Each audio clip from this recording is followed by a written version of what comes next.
uveitis.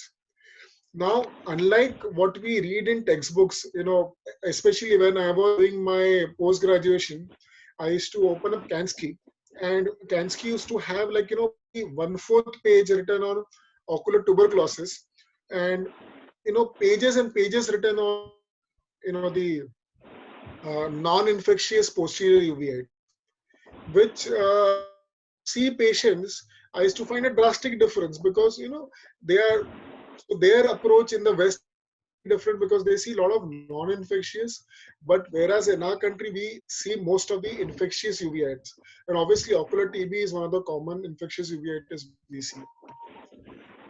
So that's the beginning that we have to understand that the incidence of or the prevalence of a particular type of posterior uveitis is going to differ from region to region, and hence the differential diagnosis according to the pattern will differ. Now, the uveitis in a country in the infectious past, toxoplasmosis, tuberculosis, and then the viral infections. Amongst the non-infectious, we do see sarcoidosis, VKH, in rare cases, sympathetic ophthalmia. So let's understand the basic rules of the game. Now, what do I mean by that?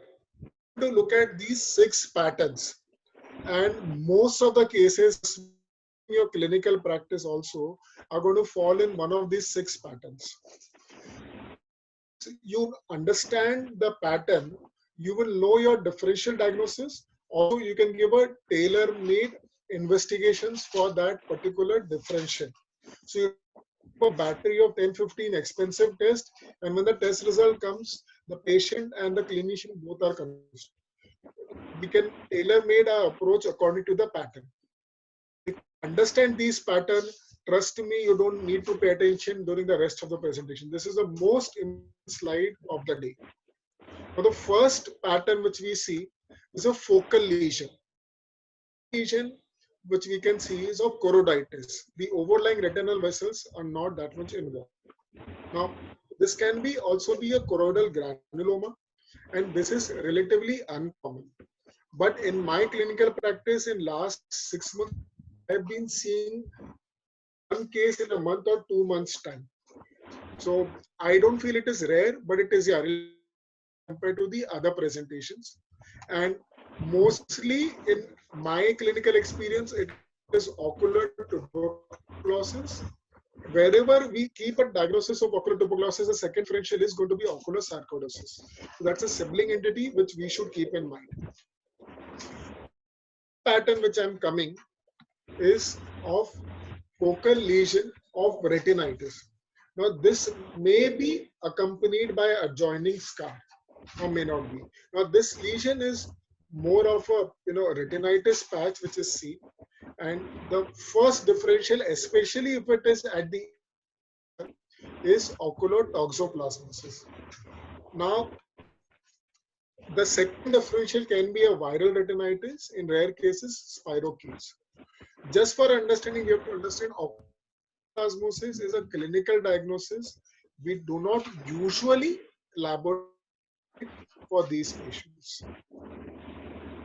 Now, the third pattern, which is commonly seen, and what I notice in my clinical practice is most of these patients are first thought that they do not have active uveitis. They are thought to have healed lesion because a lot of times heavy pigmentation is seen and partially healed lesions are seen, or these patients are simply treated with oral steroids.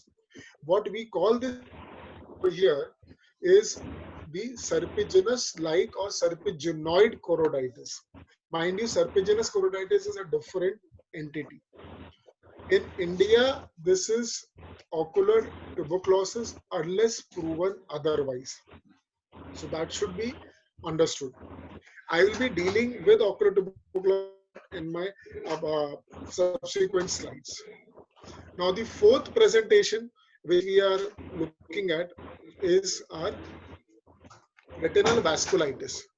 Now, retinal is one of the most common presentations we see in posterior uveitis. It is a misnomer to call it Eales disease. Retinal vasculitis or idiopathic vasculitis would be the right entity if you are not able to come to a diagnosis. Again, the first differential is presumed ocular tuberculosis.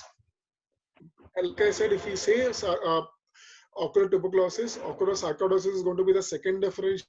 If there is panvasculitis, like arteries and veins both are involved, we are looking at Behçet's. And Behçet's is also a life-threatening disease.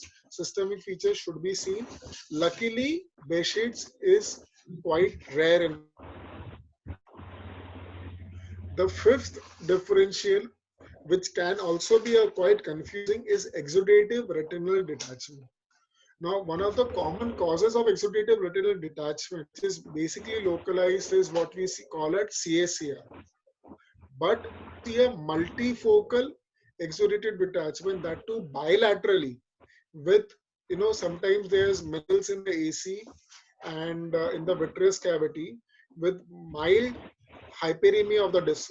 Sometimes, the frank disc edema doesn't come in the initial stages. We are looking probably at walk corona. Now, if there is a history of other eye penetrating injury or a surgery, then we may be looking at sympathetic ophthalmia. If it is unilateral associated with pain, we could maybe looking at posterior scleritis. But exudative retinal detachment, mind you, also has non-inflammatory differential diagnosis that has to be kept in mind. The last clinical presentation which I'm going to talk about is flat placoid lesions. Now, these are flat lesions, these are located. Many a times they may be clear vitreous or mild vitritis, and the vessels in that area may or may not. We are probably looking at viral retinitis if you see flat placoid lesions, and immune status of these patients should be checked. The most important part of today's discussion is of these 6 presentations. If you have understood 6 presentations, trust me, you will be able to categorize your patient, narrow down the differential diagnosis, and also narrow down the investigations. What I would like to say, uh, quite a few slides of this presentation shared from Dr. Somaya Basu's presentation, who's currently the head of uveitis services in LV Prasad. So Rohit, yes, just for the benefit of all of them, because one of the questions that's going to come in the Viva is, what are the different forms of posterior uveitis? So if you just go back to the previous slide. Previous slide. Yeah, this one? No, yeah, this one. So this is a ready clear-cut answer for that question. So what are the forms of posterior uveitis? You can just say these 5 things and score well. Infectious, non-infectious. In infectious, it's tuberculosis, toxoplasmosis, and viral etiology. And in non-infectious, it's sarcoidosis, leakage, sympathetic ophthalmia. Just this one slide is very important. And of course, the next one, but he'll elaborate about the next one more. Yeah. So these 6 presentations is more for clinical usage rather than, I would say answering questions. But yeah, it can help you in your, if you get a case in your exam also, you will be able to come for a differential diagnosis. Shall I move ahead with that? Yeah, please. Thanks. Now, one of the most common uveitic entity which we see in our country is ocular tuberculosis. And the problem is that ocular tuberculosis is you get a huge varied presentation. It's not something like of viral retinitis where most of the patients would present with a certain clinical picture. Ocular tuberculosis, it can have varied presentation. Now, if you see just for the posterior uveitis, we have a few different clinical presentations which have come. Something like choroidal granuloma. You can have multifocal choroiditis where you can see partially healed lesions and active lesions at the edges. Or you can have retinal vasculitis. You can even see a healed lesion over here. Or you can have multifocal choroiditis. Yeah, so just 1 second. So just go back to that slide. So in that picture up there, multifocal serpeginoid choroiditis, if you all notice, the are very clearly seen over that lesion. That the retinal vessels are. So that makes one understand that the entire pathology is not in the retina, in the choroid. So that is one way in which you can say whether this is a choroiditis or a retinitis.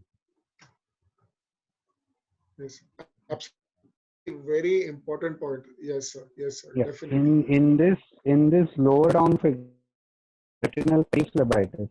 So if you see here, you know that on a fundus picture, the smaller ones are the arteries and the larger ones are the veins. Meaning the smaller caliber vessels are the arteries, larger caliber vessels are the veins. So you can trace the superotemporal vein, and it is going there, and it is in the superotemporal vein, that area of periphlebitis. So this is the periphlebitis. Phlebitis means.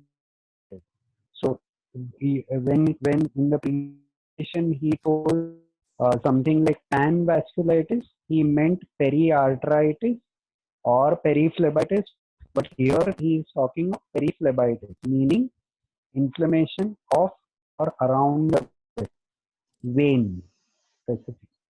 Multifocal choroiditis and unifocal choroiditis are relatively simple terms to understand. Unifocal lesion, multifocal is more than one lesion. Yeah, go ahead. Yeah. Thank you, sir. Thank you. Those are valuable points so that you can actually lesion in the right way. So now, whom should we investigate or basically label when we see a patient of uveitis as presumed ocular tuberculosis? First and foremost, we all know we have to look out for in the anterior uveitis, granulomatous anterior uveitis. The second, if it is intermediate uveitis, presumed ocular TB is a differential. A few patients may have healed or active focal posterior lesions. If the patients have healed lesion along a blood vessel, it is a highly specific sign for ocular tuberculosis. In the posterior uveitis, like we have discussed before, choroiditis, retinal perivascular periphlebitis, multifocal serpeginoid choroidite, or they can subretinal abscess, or choroidal or disc granuloma. And last, iron uveitis can also be seen. Now to the investigations. In chest radiography, I believe X-ray chest can be misleading. I would highly advise there would be at least be a advise HRCT thorax. A lot of patients nowadays, when I want to investigate in terms of presumed ocular tuberculosis, I also ask for a serum creatinine to be done before the HRCT thorax. And the radiologist I usually refer to, I tell him that if you require SOS contrast, you can go ahead for a CECT also. So if a serum creatinine is available, then the patient immediately can go for a CECT. X-ray chest can mislead and the findings can be missed. Ocular imaging, if required, can be done, a fundus photography or FFA, OCT, whatever is required. Another important test, which is underrated, is a Mantoux test or a tuberculin skin test. So we have to understand, I'm going to have a slide on that also, that positive test may support the diagnosis, but we have to understand a negative test does not rule out ocular TB.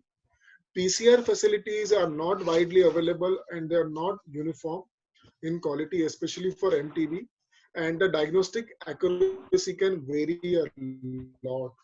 So in our paper, what we had done in LV Prasad Eye Institute with Dr. Basu, we found out that the sensitivity and specificity for PCR was not more than 80-85%. Whereas, for certain viral conditions, it is as high as 99%. So we have to understand that it is relatively on the lower side. Biopsy from a tissue in eye is rare and it has its own risk involved. So it's rarely taken. And also we have to understand ocular TB is a paucibacillate disease. So we can, in fact, taking an infected tissue also, we may miss the MTB bucket. An HIV test can be advised in selected patients, but integrated counseling and testing is recommended. Now coming on to the Mantoux test, we have to understand that the BCG vaccination during the neonatal period has no effect when the TST, this TST is done after infancy.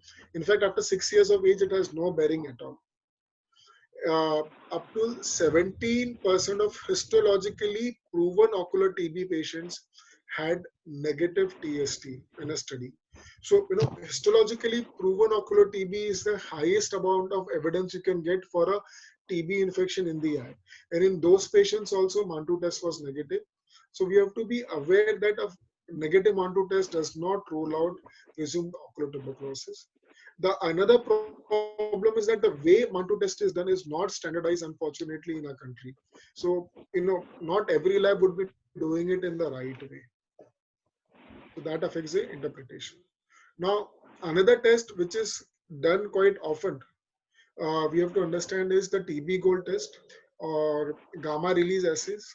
And what the WHO had recommended, especially for a low or middle income country like India, is that they both cannot accurately predict the risk of infected individuals. Basically, the latent and the active infection patients both test positive. So these have to be analyzed with the context of the clinical symptoms and not alone. And IGRA are more costly and technically complex to be done. So it doesn't mean that we just do Mantoux and completely not do IGRA because they are expensive. I do it, and this is what is recommended, is that when a clinical features are suggestive of ocular TB and the Mantoux test is negative, and I have excluded all the other differential diagnoses, I would go for IGRA because it will support my diagnosis, and I'm going to start 6 months of AKT, which has its own potential complications. So before that, in this specific condition, which is written over here, I would consider IGRA. Now, multiplex PCR, I wouldn't get into the details of it because the sensitivity and specificity is variable and it is not widely available. This is one of the interesting cases which was published nearly a decade, 8 to 10 years back by Dr. Basu. What he did was a patient had come with vitreous hemorrhage following retinitis, and there was a localized retinal detachment and a necrotic tissue inferiorly.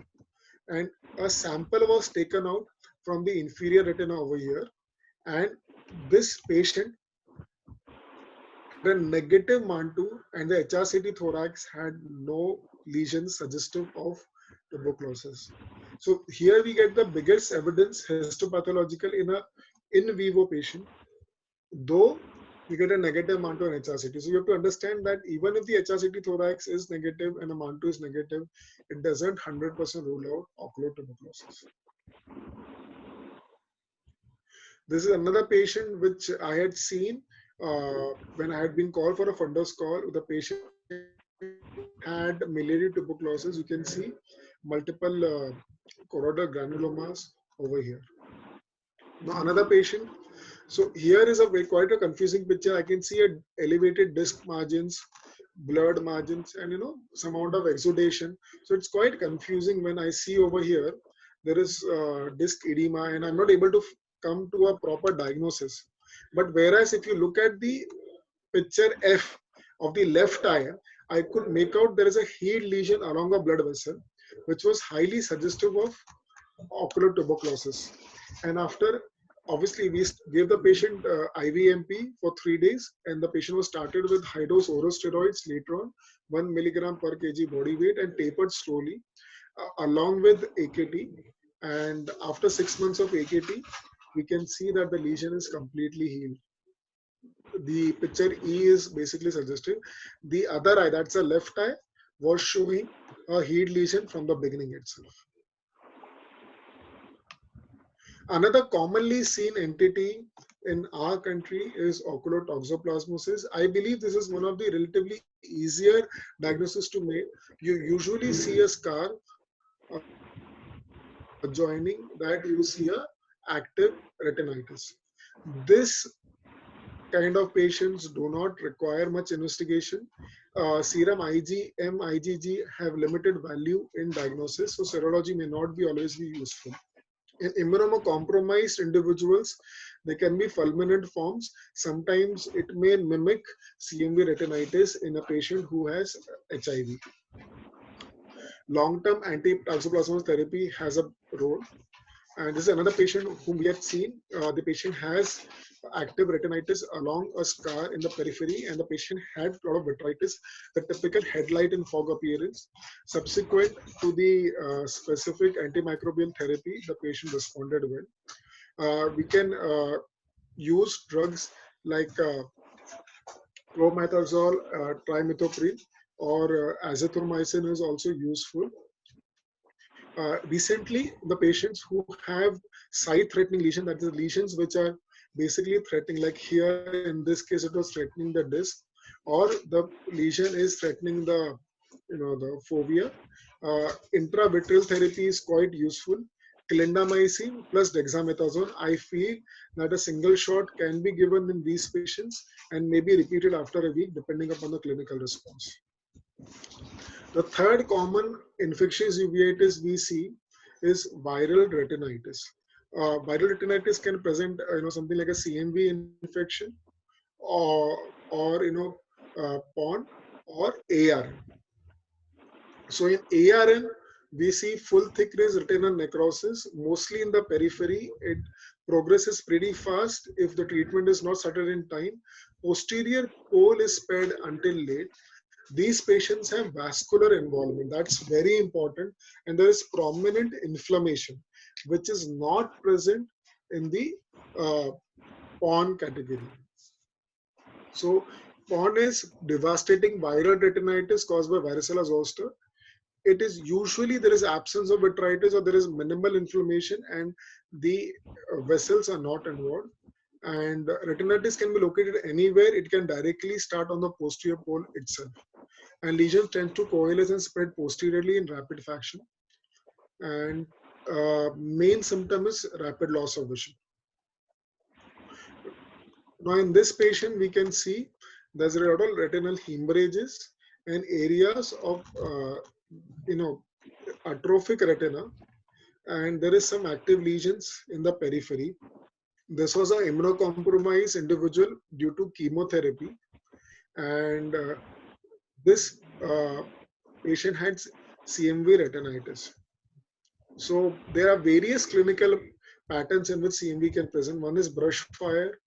It can have a granular appearance also with partially healing and partially active lesions.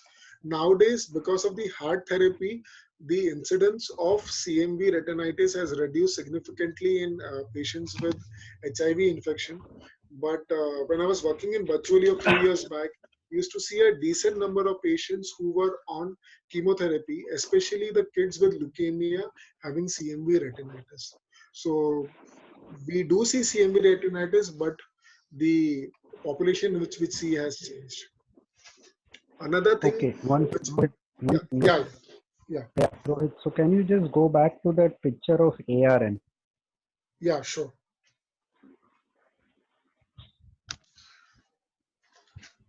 Yeah, you can wait on this picture. This picture is good this enough. is fine. This one or the previous one? The previous one. Sure. This one. Yeah, this one. So if you all see over here, in this picture, you are able to see the disc. You are able to see all the parts of the retina easily. So there is not much retinitis that is there over here. If you notice, that's one characteristic over here. The other thing is it all looks white. So there's just white. You don't see much red.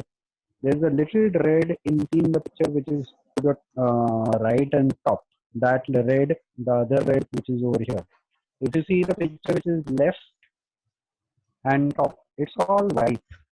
You are not able to see any of the vessels. So this is how a retinitis will look. Contrast it with the initial picture which we had showed you of choroiditis. Rohit, you can stay on this. No need to go back to that picture. Contrast it to that one. You could see the vessels very clearly because that was a choroiditis.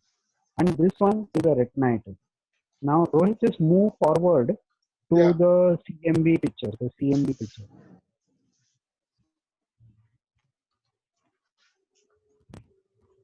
Now, if you see this, you will see some white and a lot of red. So when you see some white and a lot of red, you will be able to understand that this virus is different from the virus that's causing all that white. So CMV causes this type of picture, and the HSV BZV, that is the herpes virus, they cause the other sort of.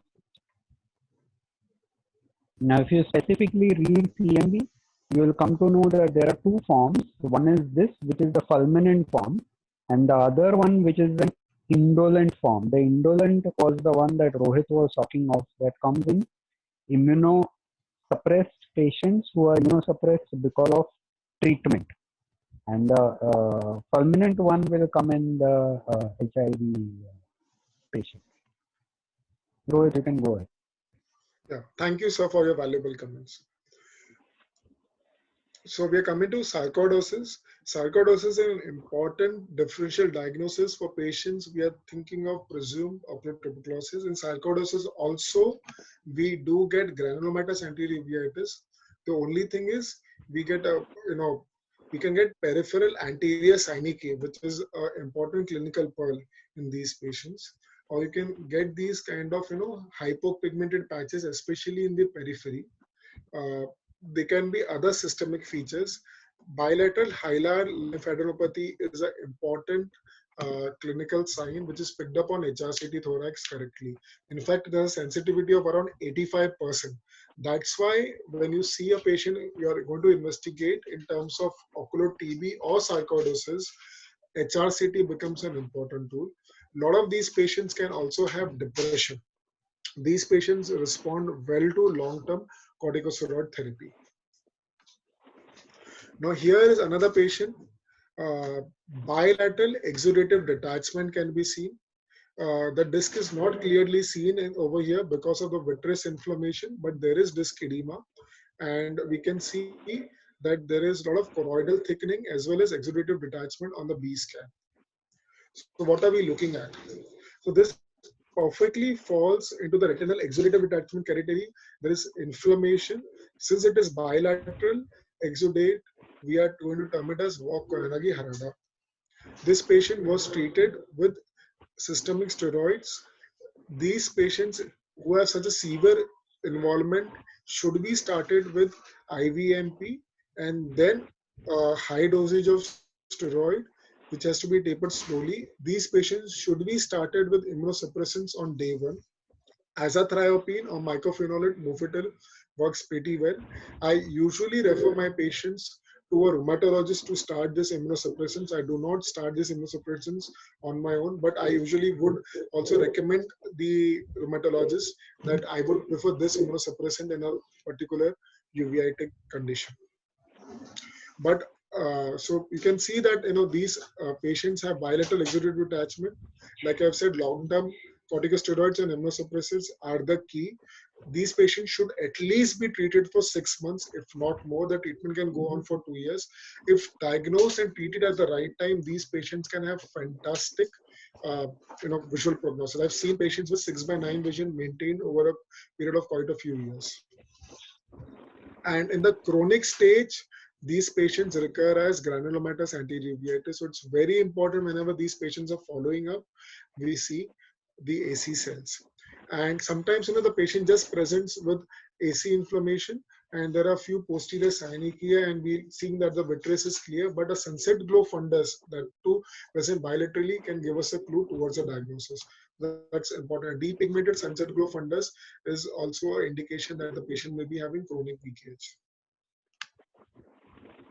So the patient previously, which I had shown, around after 4 months of therapy, had this kind of retinitis lesions in both the eyes. And that time we suspected that the patient is immunocompromised and has developed CMV retinitis.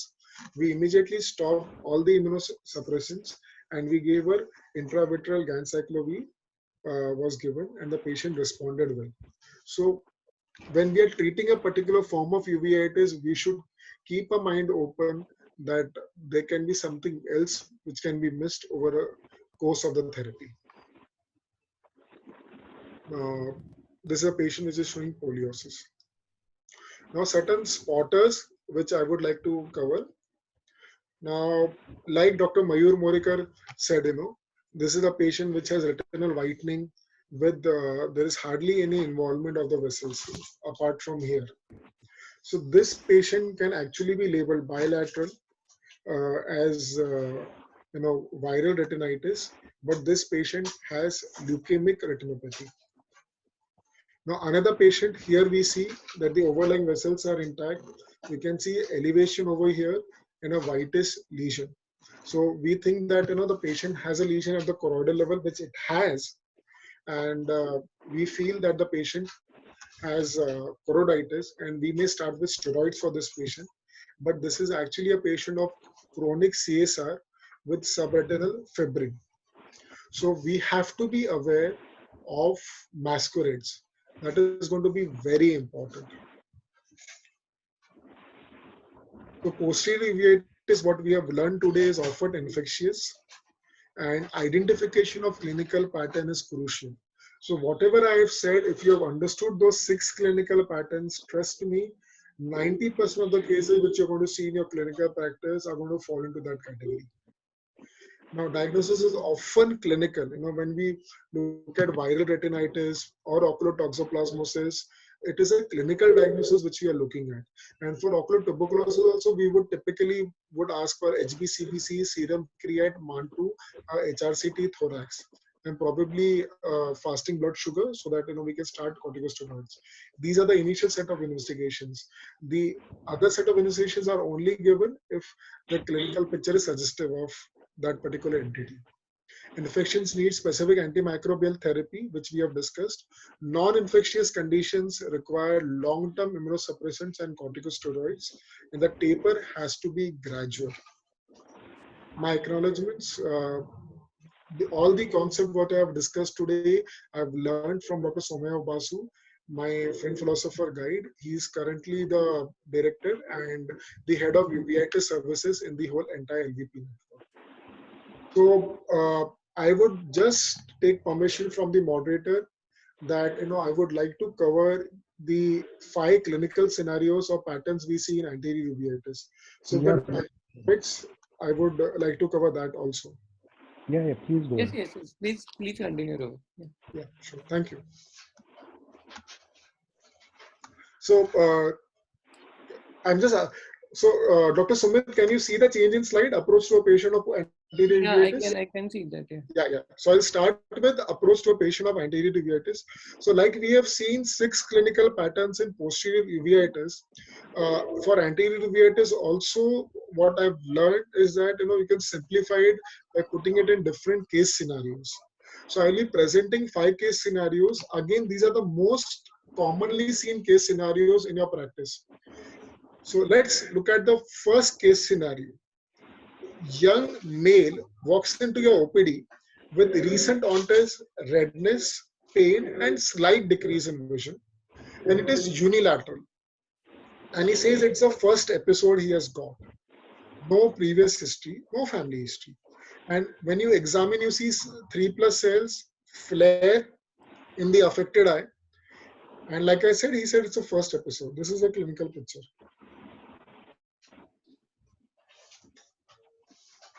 So my question to the PGs is what we are looking at. Now it's a typical non-granulomatous anterior uveitis, and it's the first episode. So what is the history you would like to know from the patient? And if I allow you only one question to be asked, what is the question you want to ask? And which is the only one test you will advise in this patient? I know we can advise 3-4 tests for this patient, but which is the most important test? Well, the most important question is we're going to ask is low back pain when the patient gets up in the morning and it gets better within half an hour to 1 hour of walking around and getting up. See, low back pain at the end of the day is what we all suffer, and most of the professionals suffer because of the working stress or long working hours and all. But low backache when the person gets up in the morning is an important sign of ankylosing spondylitis. Another test which is very important, I usually don't give it at the first episode, is HLA-B27. Now the treatment is very simple. Topical steroids preferably started early. It is very important to start early or too early depending upon the ocular inflammation. I wouldn't suggest we start something like 3 or 4 times daily, because then we think that the patient is not responding to steroids and we start investigating in other line, and our favorite entity is obviously ocular tuberculosis. So, and the idea is a slow taper. What I usually do is give it hourly or 2 hourly for the first week. See if the inflammation is reduced by half or 2 steps. So suppose the inflammation was cells 4 plus, and if it is reduced to 2 plus cells, then I know that the patient is responding well. Or from 3 plus, it is reduced to 1 plus. Now, if the patient has not responded well, there are only two differentials. Either the patient is not compliant, and I've seen a lot of non-compliance in the young individuals who are working especially. They would end up putting it, in the morning time when they are at home and the evening after work. But usually they end up not putting it during the working hours. So asking for non-compliance is important. If you feel that the patient has been compliant, the response is not there, please revisit your diagnosis, examine the patient completely, and always dilate these patients to check the fundus to see if you're not missing panuveitis or any other uveitic entity. Initially, a stock cycloplegic like atropine should be used, and you should reassure the patient that most of the patients do respond to topical steroids well. Also explain that it has an alternating nature. It may involve the other eye, or this eye may get involved because it's a recurrent in nature, and the patient should not get anxious about it, because most of these patients respond to topical therapy very well. Now what happens if it recurs? Will you investigate now? Maybe with the first recurrence you may not want to investigate, but if it recurs 3 or 4 times, you may ask for HLA-B27. Now the treatment would remain the same this time, because you know the patient responding well and doing well. In some very few percentage of the patients, I sometimes give periocular injections if the patient has not responded well, especially if the patient presents with the hypopia. And is there any role of oral medications in severe patients or patients who have multiple recurrences? We can think of immunomodulatory therapy.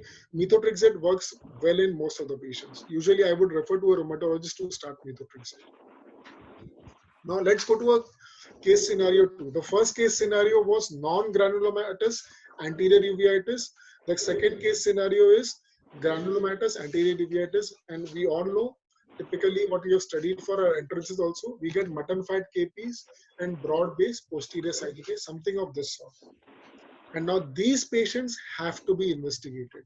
It's very important. The moment you get granulomatous anterior uveitis, you should know the differentials and you should investigate for these patients. Again, important thing, always dilate anterior uveitis patients and check the fundus. So the first and our favorite is ocular tuberculosis. Like I said, wherever you get ocular TB, the second sibling entity is going to be sarcoidosis. Now, another important thing what we have to realize is that granulomatous anterior uveitis can be seen especially bilaterally in Vogt-Koyanagi Harada. And the sibling entity of VKH is sympathetic ophthalmia, provided there is a history of penetrating eye injury or a ocular surgery, especially a VR surgery done before. Though sympathetic ophthalmia is rare. Now, in a paper which was published with Dr. Basu's group in 2014, what we had found was only 5 patients out of the total lot of 61, that is around 8%, had exclusively anterior uveitis. So, granulomatous anterior uveitis exclusively presenting as ocular TB is very rare. That is around only 8% of cases. Most of these patients have some amount of intermediate uveitis, and obviously the most common, around 50% of the patients had retinal vasculitis. That's very important to know, and we need to examine the posterior segment. Now, this is one patient which I've already shared with you. Bilateral exudative detachments, which were seen after dilating the patient.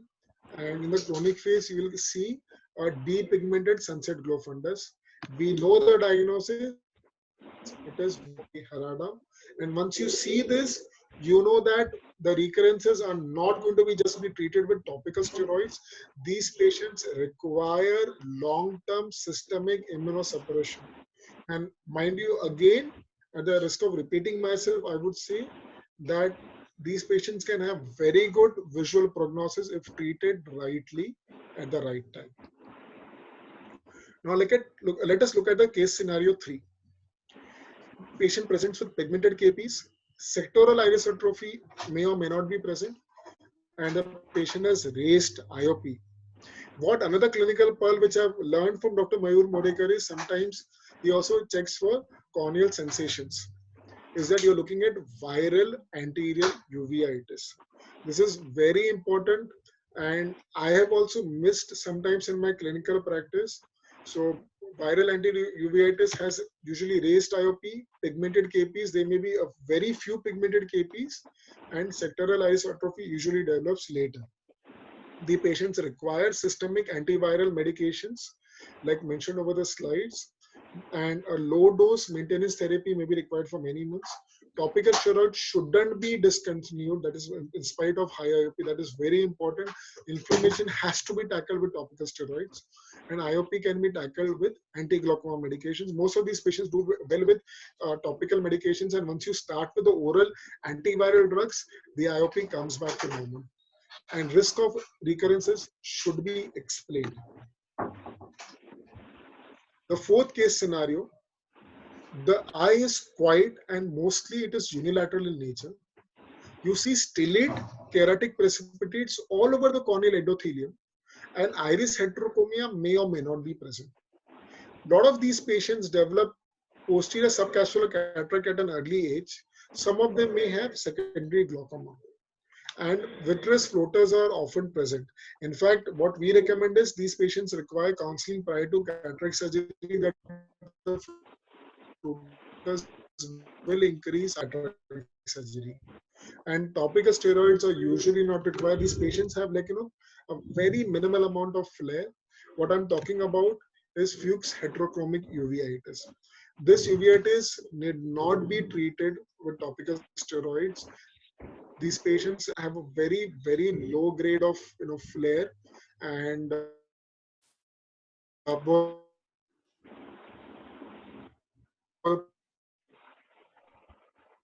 posterior subsplane that the patient may have, which I'm going to explain is it's a relatively rare condition. Patient presents with very high IOP, something like 35-40, few cells, and it's transient in nature. What I'm talking about is Posner-Skolsman syndrome. One of the etiologies for Posner-Skolsman syndrome is viral etiology. So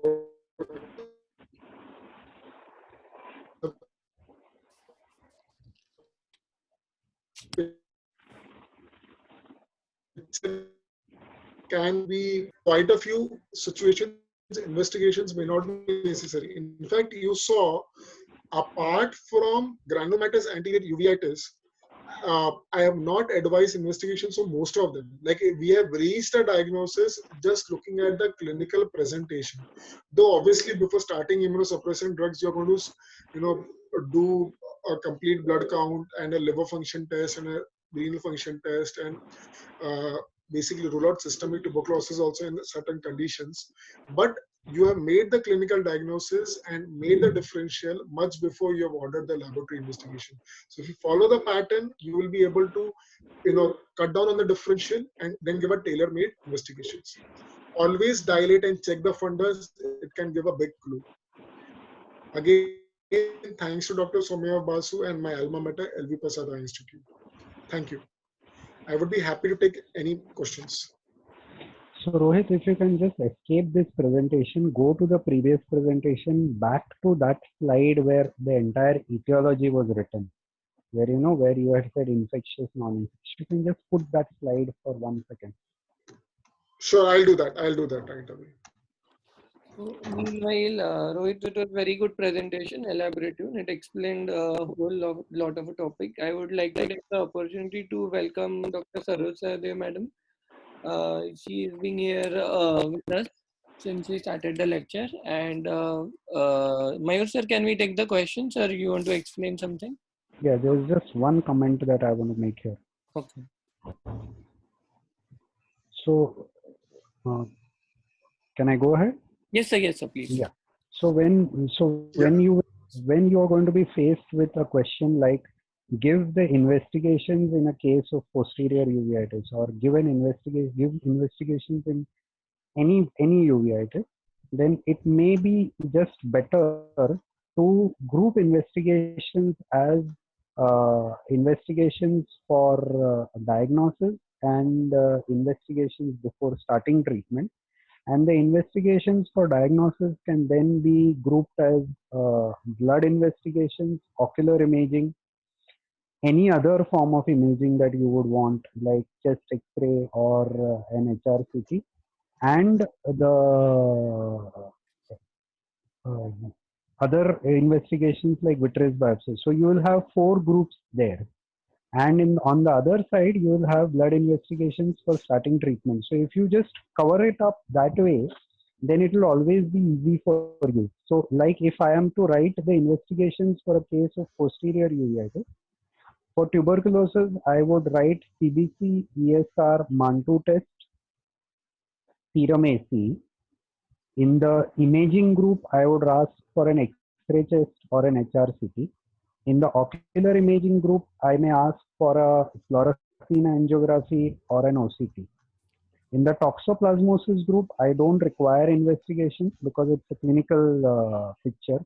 In the viral group, I may ask for the serology if I feel that pertinent. Otherwise, this is also a clinical thing. For the sarcoid, investigations are similar to tuberculosis.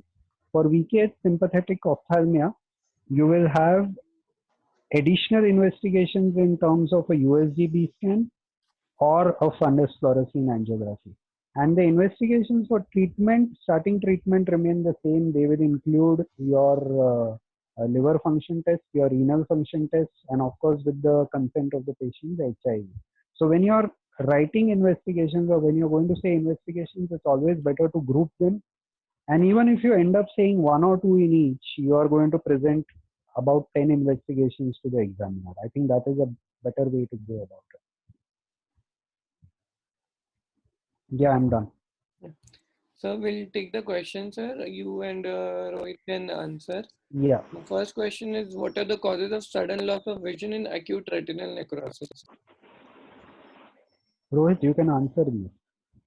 Yeah, so, well, the sudden loss of vision in acute retinal necrosis can be two. First is there is a high risk of retinal detachment in these patients. In fact, the chances of retinal detachment in these patients is more than 50%. So that is one. Or there has been an involvement of posterior pole that is there, or the vitritis is so dense that itself it has caused. So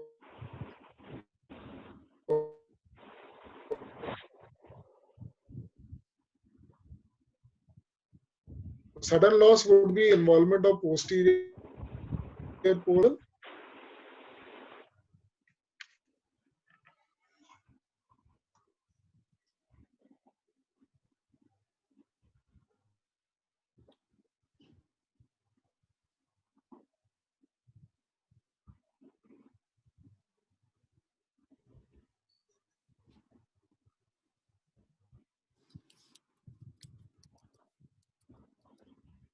Hello? Yeah. Yeah. So, Yeah. sir, can you Sumit, can you hear me?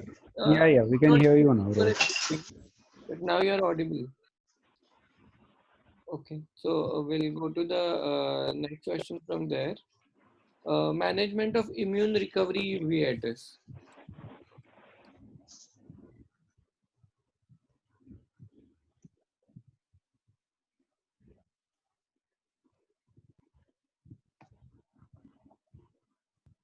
Hello? Yeah, Rohit, go ahead. Yeah, now. Yeah. So immune recovery uveitis well has to be treated with steroids, and something like when we see a patient who has for example been on AKT for ocular tuberculosis, there is sometimes a rebound inflammation. So in these cases we increase the dosage of steroid instead of reducing it. So steroids is going to be important for treating immune recovery uveitis. Dr. Mayur, you want to add something to it? So most times when someone is talking of immune recovery uveitis, they are talking of immune recovery uveitis in relation to starting HAART in a patient with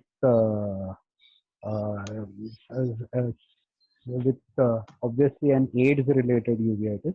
So most times like that, what happens in such cases is your immune recovery uveitis is going to be anterior. So you may end up with anterior uveitis. So you will get a lot of inflammation in the anterior segment. At such times, it may be better just to start the patient on topical steroids. I think it may just be counterproductive many a times to put the patient on oral steroids for immune recovery uveitis. That is what I feel. So you are dealing with anterior uveitis, you treat it with topical steroids. Most times that happens with CMV retinitis when it is recurring. Sure. And there is TB choroiditis. How many days AKT should we start? After how many days of AKT should we start on oral steroids? So for TB is one entity, ocular tuberculosis, where you can actually start oral steroids. That's the only infectious uveitis. You can start oral steroids before starting AKT. So if you see that in any ocular tuberculosis, if it's a sight-threatening lesion, if it is threatening the disc or the macular region, you can even start the patient on intravenous methylprednisolone, and after like 3 dosage, you can start off simultaneously with AKT. You can start with oral steroids. A lot of these patients, I start the oral steroids and then immediately refer the patient to a chest physician to start with AKT. Obviously, if the patient has active tuberculosis and if the lesions are not sight-threatening, I may want to start with AKT first and then start the oral steroids later. So when one is talking of TB-related choroiditis, one should understand that whether you are dealing with a multibacillary or a paucibacillary disease. If you are dealing with a patient of miliary tuberculosis who has multiple choroid tubercle, then it may be better off that the patient be started on AKT because he is a patient of miliary cough. Most such patients will have CNS tuberculosis, so they need to be started with oral steroids along with the AKT. In the TB that we see in the eye is of the paucibacillary type. In such patients, it may be better starting the oral steroids a little before starting the AKT.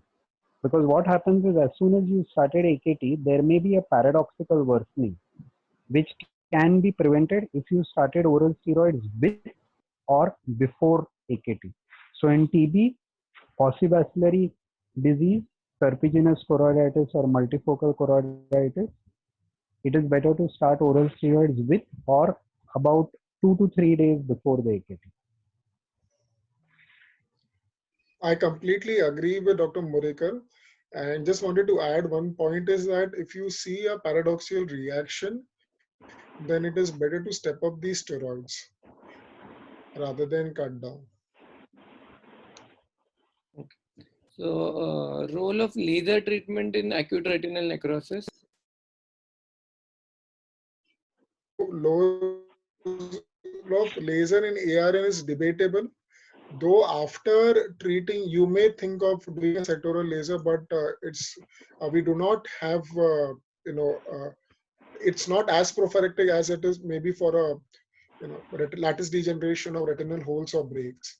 So it's debatable. In spite of laser being done, we can see retinal detachment in these patients. So it's still debatable, highly debatable.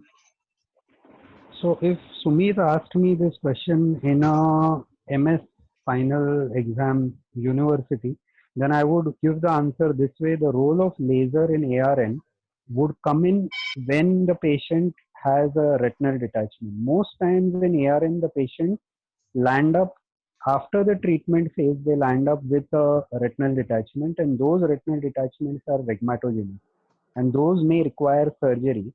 And at such times, the laser may come into play. But during active disease, the role is very limited, very limited. In fact, doing a laser during active diseases may be counterproductive, I feel. Okay, sir. Then there is one more question. What are the characteristic features of syphilitic retinopathy?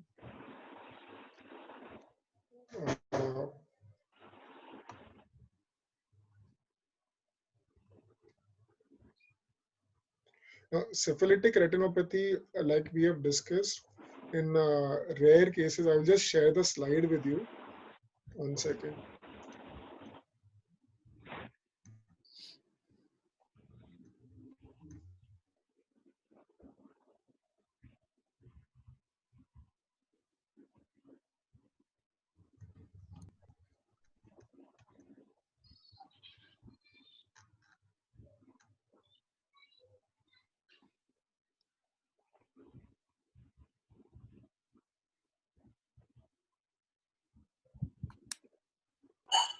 Hello, Dr. Morekar. Yeah, hi. I was in a Yeah. webinar with Dr. Nagpal. Oh, Hi, okay. Rohit. Sorry to join in late. Hi. No Rohit, problem. Yeah, Rohit, I'm about that actually, yeah, steroids in infectious disease, yeah, correct me if I'm wrong. yeah.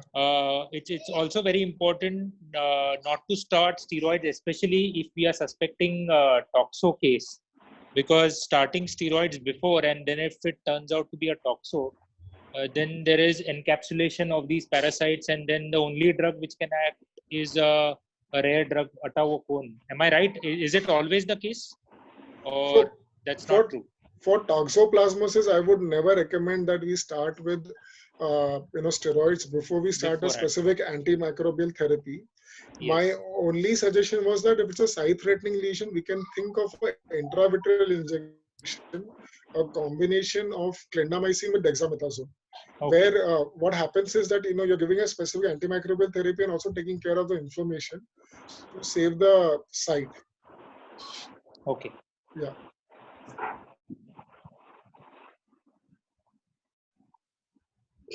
Dr. Mayur, you want to add something to what? So, let's see, so even here, if you are doing monotherapy with intravitreal clindamycin, I would really not be in the favor of doing dexamethasone along with that. Because the insisting form thing that Swapnesh spoke of, extremely dangerous. Because once that happens, you have prolonged the disease for months. And most times you may even end up losing that eye. So if you are dealing with toxo, one needs to be very judicious unless you are treating orally with Bactrim DS. So like I said, in tuberculosis, one can start steroids before. In toxo, one should always start steroids after. Many times, even an ARN can get missed, and one may feel that it's an intermediate uveitis. So one may end up giving methylprednisolone, and once you've given methylprednisolone in an ARN, then it will be very difficult to salvage that thing back. So whenever anyone uses steroids, one has to be 100% completely sure that it is a non-infectious etiology, and if it is an infectious etiology, then it is tuberculosis of the paucibacillary type. Otherwise, it's better to just hold on. Another thing with giving steroids is as soon as you've given oral steroids, you've lost the chance of investigating the uveitis. So one has to be very careful with steroids. Although steroids remain mainstay of treatment of uveitis, one needs to be very careful with steroids. Mayur sir, quickly, could you give, other than the clinical picture, one sure shot clinical sign to pick up a clue for ARN? It may be a blood test, it may be anything. One pathognomic sign, it may be an investigation or a clinical feature that the suspicion of ARN should increase. So see, this is what Avinash had told me, and I still go by it. Avinash is Dr. Avinash Patange. So Rohit is talking of Basu. I generally talk of Dr. Avinash. He is in Vizag. So he would always tell me that if you see any white in the periphery, then think of ARN first. So just like you see in a lot of vitritis, okay, and you see some white lesion in the periphery, think of ARN first. Now, ARN comes generally as a granulomatous uveitis. So if you have a patient sitting in front of you who is young, unilateral loss of vision, some mutton fat KPs in the anterior segment, reasonably dense vitritis, okay, and you see the periphery, close the light, see the periphery, you see something white in the periphery, think of ARN first. In such cases, better is not to start steroids. You have to have a second thought, third thought before you actually give steroids orally in such cases. Just wanted to add one thing. Thank you. If you have dense vitritis, this is not exactly for PGs. What Dr. Avinash had told me once, now that's a radical measure if you're not able to make sure that it is toxoplasmosis or viral, because it's a dense vitritis and you're not sure what the posterior uveitis, you can actually do a vitrectomy, go on, see the lesion, and then start with a specific therapy. And at that time, when you're doing a vitrectomy at the end of the surgery, you may want to, inject probably clindamycin or, a specific antiviral drug looking at the lesion. Only in cases where you're not able to see the retina at all. Then going ahead, in the first episode of anterior uveitis itself, do we advise HLA-B27 as an investigation or wait for the recurrence of the episode? So if I do not see that the patient doesn't have any systemic features like, or complaints of ankylosing spondylitis, I usually do not advise HLA-B27. And if the patient has multiple recurrences, then I usually end up advising HLA-B27. Usually not at the first episode. If I'm sure about my diagnosis and the patient is responding well to the therapy, I usually don't investigate the patient of non-granulomatous acute anterior uveitis. Then any indications for the subconjunctival injection? I think they're asking about the steroids here. Yeah, so I do not usually give subconjunctival injections in acute anterior uveitis. I do give subtenon, posterior subtenon injection, which I usually give is a trans, injection, which is translate instead of a posterior, usually the Nosvig technique, and that is again reserved for patients with severe conditions which are not responding to the topical steroids, especially the patients who are presented with hypopyon. And we have to be cautious that some of these patients can be steroid responders. Then what will be the approach to the patient of a panuveitis in wave of investigations and management? So if the patient of panuveitis, we have to see whether it is unilateral or bilateral. And we have to also see whether the patient has a granulomatous picture in the anterior segment. Now, if it is a granulomatous uveitis and if it is bilateral, we can also, first is obviously presumed ocular tuberculosis. Second would be sarcoidosis. Some of these patients of panuveitis can have Vogt-Koyanagi Harada also. So a B scan should be done if the fundus is not seen clearly. And we should look out for, exudative detachment, choroidal thickening. And how do you differentiate Posner-Schwarzman syndrome from viral uveitis clinically, except for the pressure?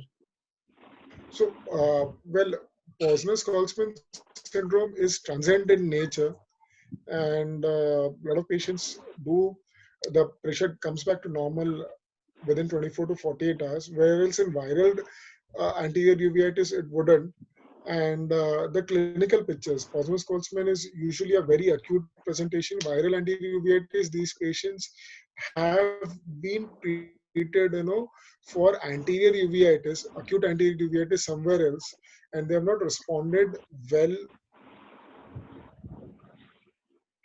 to topical steroids. So, can you hear me, Rohit? Yes, sir. I can. Yes. So, in viral anterior uveitis, your KPs will be a little larger. And in Posner-Schwarzman syndrome, your KPs will be a little smaller. Also, KPs in Posner-Schwarzman syndrome will be more brown. and in viral they will be a little less brown or more whitish. That's how you can make out, along with that spike in IOP.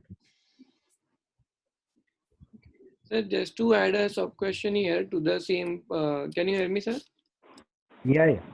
This Posner-Schwarzman syndrome, if the patient is known to have a recurrent nature of the disease, so when the eye is quiet, is there any role of doing a paracentesis or anterior chamber PCR investigation just to know that is it some viral that we are missing out, and just to confirm? See, that may be one way to go about it. But most times when they are quiet, these patients would not be willing for a biopsy. See, I have quite a few patients who have been really recurrent, and I have kept them on acyclovir 400 milligram BD orally and valganciclovir, the Verson gel brand name, topically thrice a day, and then they have not relapsed. So virus definitely has an etiology, and it may be worth it trying to find out whether you are dealing with CMV or HSV stroke VZV. And so it may be a good idea, but then most patients would not be willing for that, because by the time they have multiple attacks, they realize that with a few drops they get better. So then they would more be in favor of being on drops. Okay.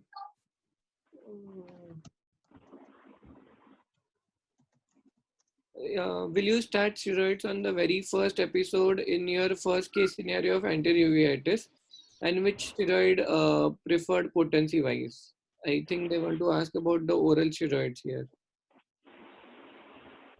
First case of, I think, ankylosing spondylitis, which Rohit had shown. Rohit, can you hear?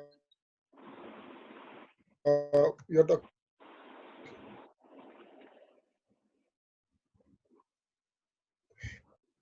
Then huh? Sorry.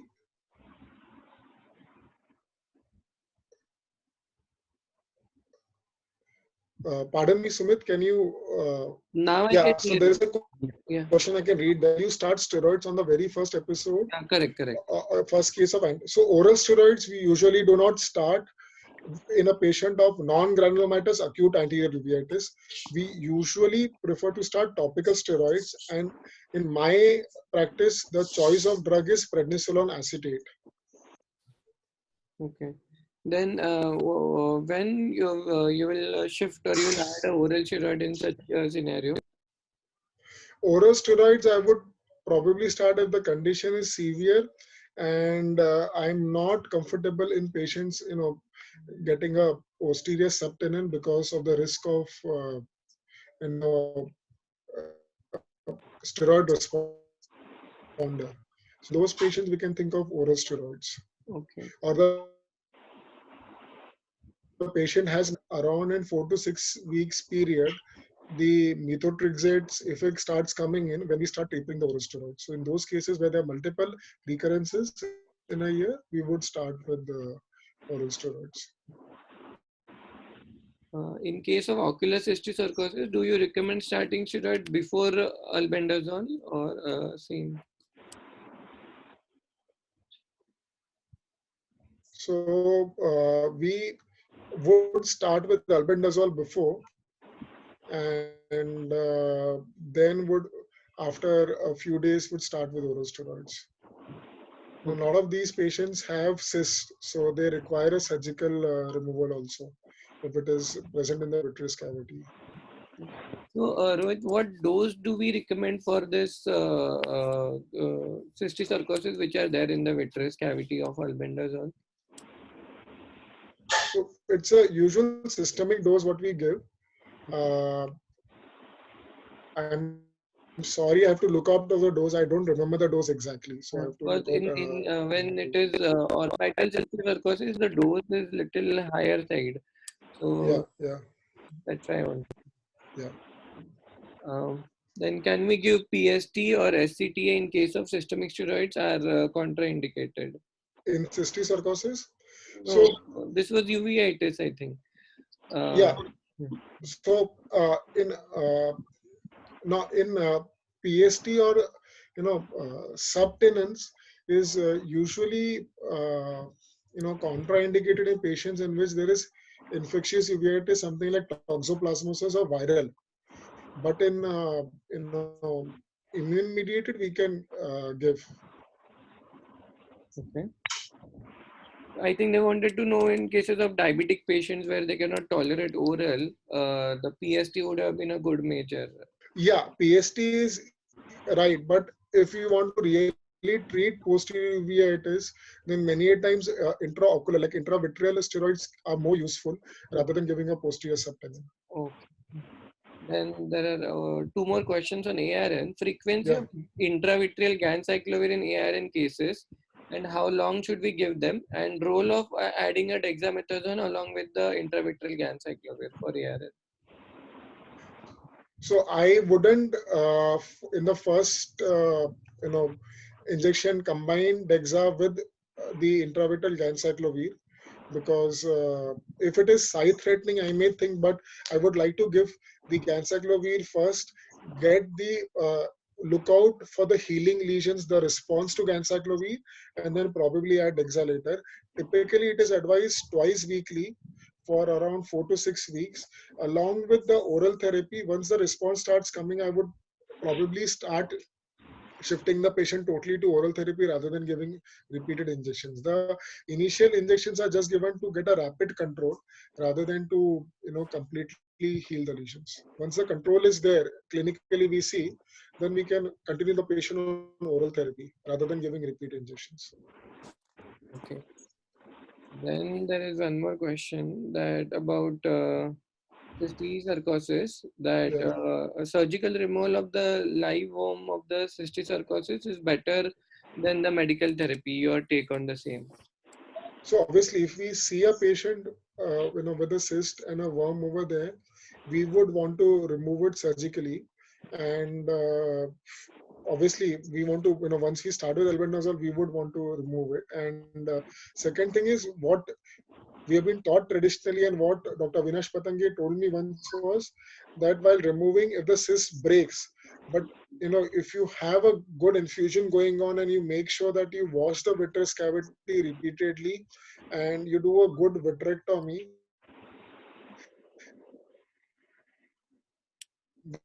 then there is hardly any inflammation post-op which is seen. Obviously, we should be careful, but sometimes the cyst may break while removing it. Now, that brings to one of the last question. How long should the immunomodulator be given in the recurrent leakage? So 6 months is a minimum duration I would recommend, and it can go on for 2 years depending upon the patient's response. And I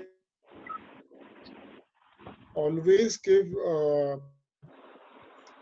immunomodulator. I do not give it alone. I always ask a rheumatologist to do it. So, Sumit, can you hear me? Yes, sir, I can hear you now. Yeah. So in leakage, another of those diseases where you will require the immunomodulator to be on for a long time. So I have certain patients of leakage who now are close to 10 years follow-up. What happens in them is, by the time they have they have been on follow-up for 3 years. So say you started the immunomodulator within the first month of treatment. So at 3 years, you have a quiet eye and you try to stop these immunomodulators. They will come back in 6 months with a very, very subtle anterior uveitis. And that anterior uveitis should not be treated topically. You should understand that the disease is active, and the way to go in leakage is to immunomodulate. So then you put them back on immunomodulator. So I have got patients who are close to 4-5 years on immunomodulator, and then we have been able to really stop them and then follow up every 3 months to see if any recurrence. So leakage, again, a disease which is treacherous, you require immunomodulators for long. I would say at least 3 years. of baseline immunosuppression. And when I say baseline, it might mean just 50 milligrams of azathioprine or something like that. About a 1/3 dose than what you would require during the active treatment. Okay.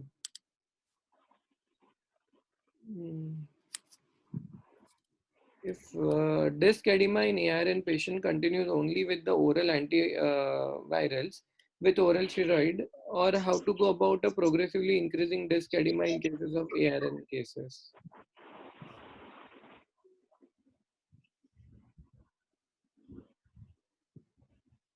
Well, for ARN patients who have fulminant involvement, especially the posterior pole involvement, you would want to start with intravitreal ganciclovir twice weekly. And once the response is achieved, I would start with steroids in these patients. Now, if the patient is not responding to intravitreal therapy, you may want to revisit your diagnosis and look at differential also, whether you're missing anything. Yeah, I agree with him. Most times in ARN, you will not get a continuous disc edema. In fact, the other thing happens, they go into disc pallor. So most times in ARNs which are treated, you may end up not having a good vision because they ended up with a pale disc. So you should revisit the diagnosis if the disc edema is persistent in ARN. I think that answers the question. And one last question here. Can VKH and the sympathetic ophthalmitis differentiate on the basis of OCT or FFA? I would say that it is better to have a clinical diagnosis.